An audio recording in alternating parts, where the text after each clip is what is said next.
Alam namin na hindi madali yung istorya ng Uninvited. Initially, ang tawag pa nga namin dito, Project Red. Pero nung nilay out na nila yung istorya, hindi talaga madali at talagang importante yung mga characters doon sa movie para maging epektibo.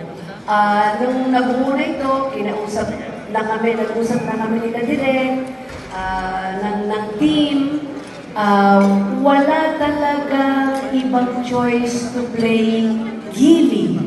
Talagang kumiti right away ang isang unang pangalan na ipinagsak.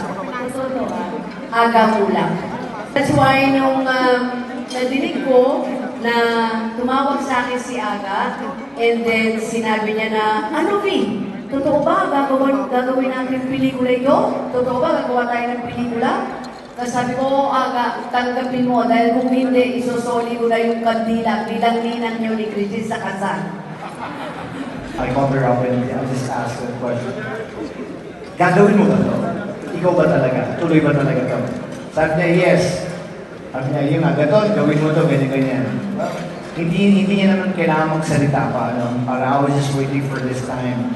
So I'm just happy. Again, like what I mentioned a while back, I'm just the happiest to have done this film and to have done it again with this film of Santos. It's just, kumbaga, it comes in threes, diba? So this is their third film. I'm okay. Done na ako sa buhay.